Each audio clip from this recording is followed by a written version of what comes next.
एक बार की बात है, राजस्थान के एक छोटे से गांव में गजेंद्र सिंह नाम के एक व्यक्ति रहते थे।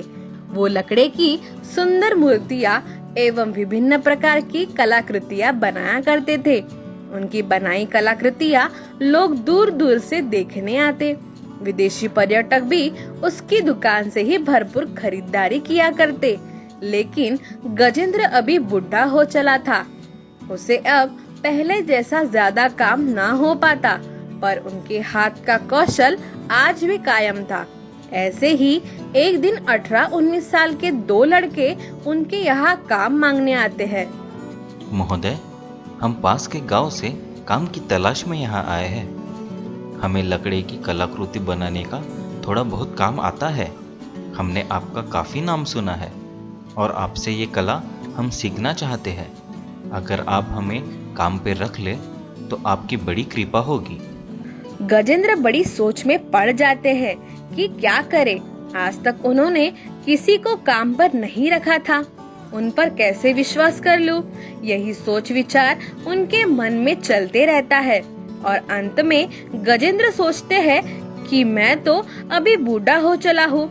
मुझसे अब पहले जितना काम भी नहीं हो पाता। क्यों ना इन दोनों लड़कों को काम पर रख लूं?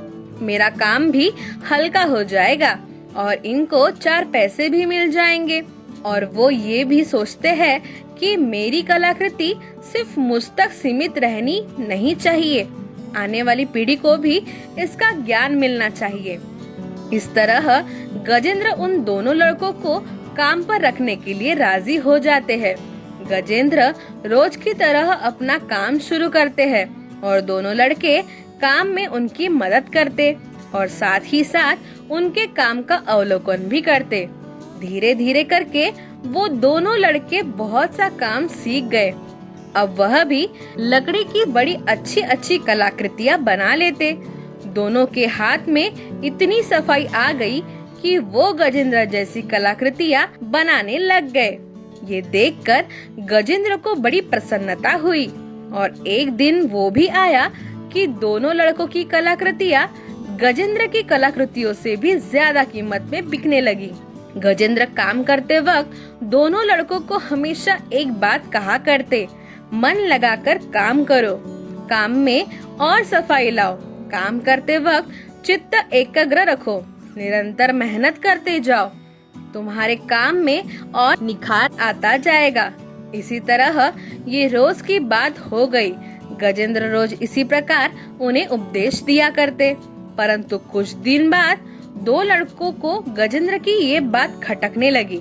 गजेंद्र से अब वो किसी प्रकार का उपदेश सुनने की इच्छा ना रखते और एक दिन वो लड़कों में से एक लड़का गजेंद्र से कहता है, देखिए गजेंद्र जी, हम आपका बहुत सम्मान करते हैं, पर हमें काम में आपका बार बार टोकना और उपदेश देना हमें पसंद नहीं आता।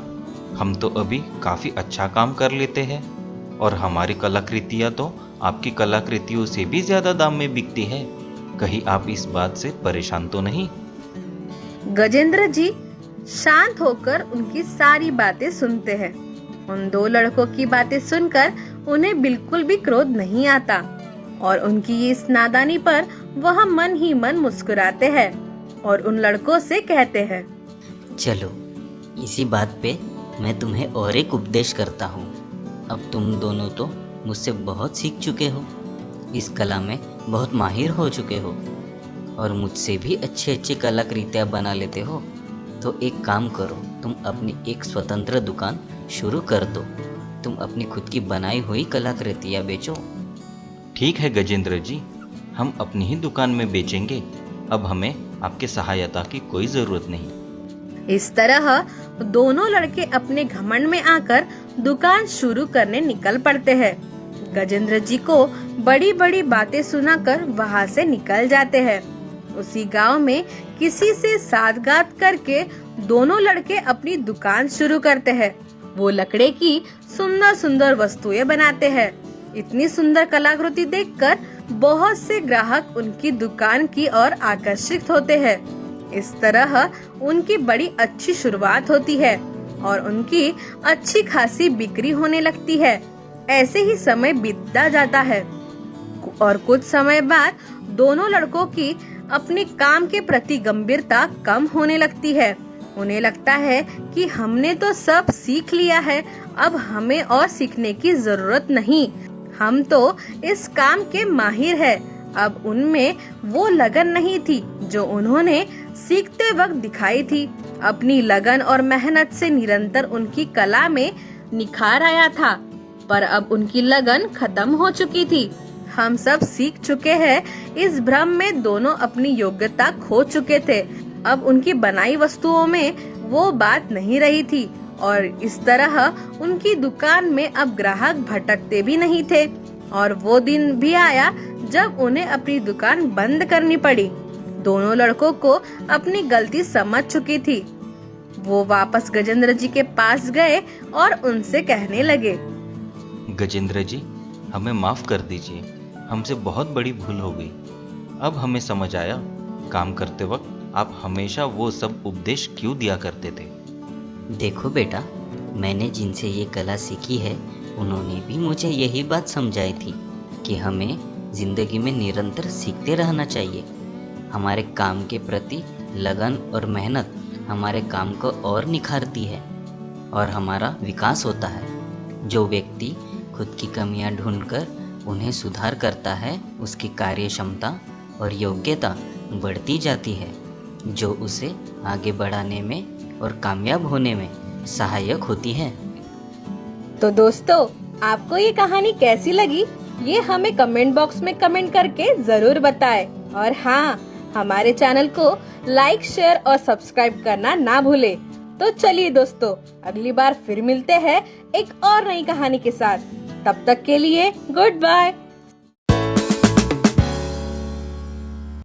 जमनपुर नाम के एक गांव में रमेश नाम का एक दर्जी रहा करता था। रमेश अपने काम में काफी माहिर था। पूरे गांव में उसकी अकेले की कपड़े सिलने की दुकान थी। आसपास के गांव के लोग भी उसी के यहाँ अपने कपड़े सिलवाने डालते। इस वजह से उसका व्यापार काफी बढ़ गया था। लेकिन व्यापार बढ़ने के साथ साथ उसका घमंड भी बढ़ गया था और अब पहले जैसा मन लगाकर काम नहीं करता था। कई बार ग्राहकों के कपड़े गलत सिलने पर भी वो ग्राहकों को ही उल्टा दो बातें सुना दिया करता। गांव में दूसरी कोई दुकान ना होने की वजह से लोग मजबूरी में उसी के यहाँ कपड़े सिलवाने डालते थे। ऐसे ही एक दिन मोहनदास नाम का एक बूढ़ा आदमी रमेश की दुकान पर आता है और कहता है, बेटा, हम इस गांव में नए आए हैं।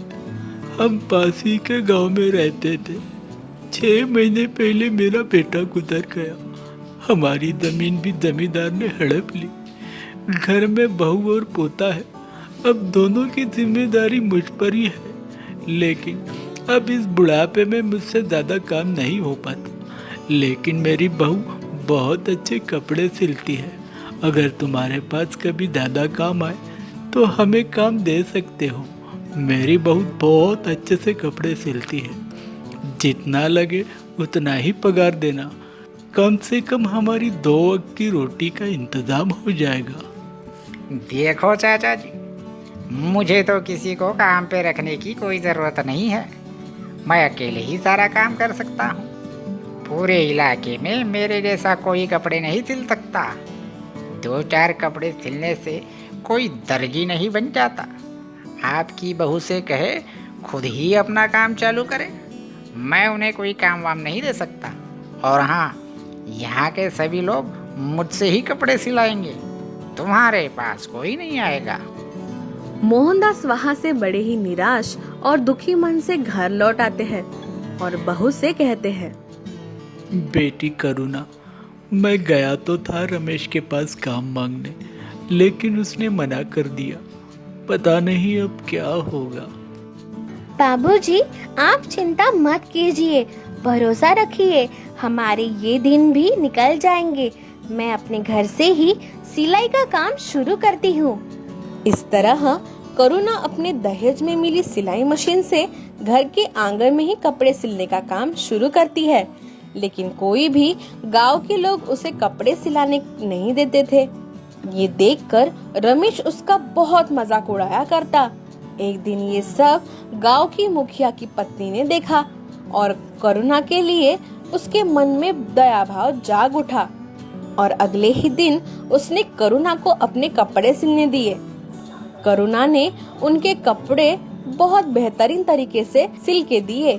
वो बहुत खुश हो गई और गांव की बाकी महिलाओं से भी करुणा की खूब प्रशंसा की और धीरे धीरे करुणा का सिलाई का काम बढ़ता गया और उसे काफी मुनाफा होने लगा। और एक दिन उसने गांव में अपनी एक दुकान शुरू कर दी। करुणा के काम में बहुत सफाई और सटीकता थी। अब गांव के पुरुष, बच्चे, बूढ़े सभी उसके पास कपड़े सिलाते और उसकी प्रशंसा करते। मोहनदास अपनी बहू की कामयाबी देखकर बहुत खुश थे। बेटे के जाने के बाद बहुत हद तक कम हो चुका था। करुणा ने वो भी कमी पूरी कर दी। करुणा की इस कामयाबी से रमेश प्रतिशोध की आग में जल रहा था, क्योंकि अब उसकी दुकान पर इक्का दुक्का लोग ही जाते और वो मौका ढूंढ रहा था कि करुणा का व्यवसाय कैसे चौपट किया जाए।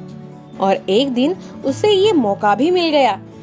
एक दिन मोहनदास करुणा और अपने नाती को लेकर किसी काम से अपने पुराने गांव चले गए। इस बात का फायदा उठाकर रमेश ने अपने दुकान में सिलने आए कुछ कपड़े करुणा की दुकान में किसी तरह रखवा दिए और थाने में उसके नाम की रपट लिखवा दी कि उसने कपड़ों की चोरी की है।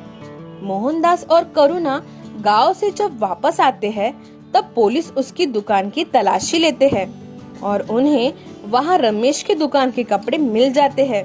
करुणा को थाने ले जाते हैं। करुणा थानेदार साहब को बहुत समझाती है कि उसने चोरी नहीं की। गांव वाले भी करुणा का साथ देते हैं, लेकिन सबूत मिलने के कारण करुणा को लॉक में डाल दिया जाता है। मोहनदास समझ जाता है कि ये सब रमेश का किया धरा है और वो रमेश के पास जाते हैं। देखो बेटा, ये तो तुम भी जानते हो कि मेरी बहू निर्दोष है। हमने तुम्हारा क्या बिगाड़ा है? मैं तुम्हारे सामने हाथ जोड़ता हूँ, थाने से अपनी शिकायत वापस ले लो। ठीक है, मैं अपनी शिकायत तो वापस ले लूँगा, लेकिन मेरी एक शर्त है। तुम्हारी बहू को ये सिलाई का काम और अपनी दुकान बंद करनी होगी। तुम्हारी बहू की वजह से मेरा सारा व्यापार चौपट हो गया। अगर मंजूर है तो बोलो, नहीं तो मैं शिकायत वापस लेने से रहा। ठीक है, हमें तुम्हारी शर्त मंजूर है। रमेश अपनी शिकायत थाने से वापस ले लेता है और करुणा थाने से घर वापस आ जाती है। करुणा का व्यापार बंद होने से गांव वालों को न चाहते हुए भी रमेश के पास ही कपड़े सिलवाने पड़ते हैं और रमेश का काम फिर चल पड़ता है। ऐसे ही कई दिन गुजरते हैं और एक दिन अचानक खबर आती है कि पूरी दुनिया में महामारी फैल रही है और भारत भी इसकी चपेट में है और संक्रमण की रोकथाम के लिए सरकार ने लॉकडाउन घोषित किया है, जिसके चलते कई व्यापार, दुकानें, सरकारी, गैर सरकारी संस्थानें बंद रहेगी और इस तरह रमेश की दुकान भी लॉकडाउन की वजह से बंद हो जाती है। और करुणा का भाई जो शहर में एक छोटी सी कंपनी में काम करता था, बंद होने की वजह से गांव वापस आ जाता है। दिन ब दिन परिस्थिति और भी गंभीर होने लगती है। आर्थिक तौर पर सबकी हालत खस्ता होने लगती है। ऐसे में करुणा का भाई अमन जो शहर से गांव आता है, उसे एक अनोखी युक्ति सूझती है और वो अपने दीदी से कहता है, दीदी, मुझे एक बात बताओ, आप तो इतना अच्छा सिलाई का काम करते हो, क्यों ना हम पीपीई सूट और मास्क बनाएं? आज की तारीख में इसी चीज़ की देश में सबसे ज़्यादा ज़रूरत है। हमें मुनाफे के साथ साथ हमारा समाज में एक प्रकार से योगदान भी हो जाएगा। इसे कैसे बनाते हैं और इसमें लगने वाला मटेरियल, इस बारे में मेरे कंपनी के मालिक अच्छे से बताएंगे। करुणा तैयार हो जाती है। अमन अपनी कंपनी के मालिक से इस विषय में बात करता है। उनको अमन का सुझाव बहुत पसंद आता है और इसके लिए लगने वाली सभी सामग्री और तैयार पीपीई सूट और मास्क के वितरण का जिम्मा लेने के लिए भी तैयार हो जाते हैं।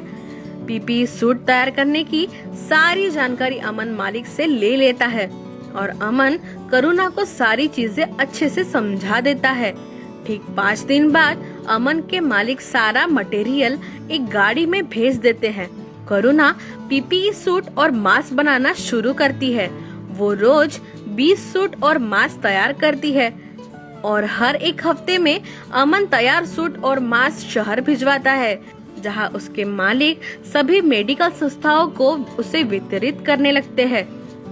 कुछ दिन बाद तो इसकी मांग बहुत बढ़ जाती है और करुणा सोचने लगती है इतने सारे पीपीई सूट और मास्क वो अकेले कैसे बनाएगी।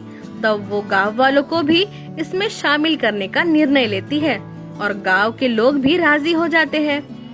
अमन के मालिक और भी मशीन गांव में भेजते हैं। करुणा सभी गांव वालों को अच्छे से प्रशिक्षण देती है। सभी रात दिन मेहनत करके पीपीई सूट और मास्क बनाते हैं। इस विकट परिस्थिति में करुणा और गांव वालों ने जो करके दिखाया उसकी बहुत सराहना होती है। सरकार सभी के लिए विशेष पारितोषिक का भी ऐलान करते हैं। इस तरह अमन की सूझबूझ और करुणा की मेहनत से पूरे देश में गांव का नाम रोशन हो जाता है। अंत में रमेश की हालत ऐसी हो जाती है कि वो खाने को भी मोहताज हो जाता है।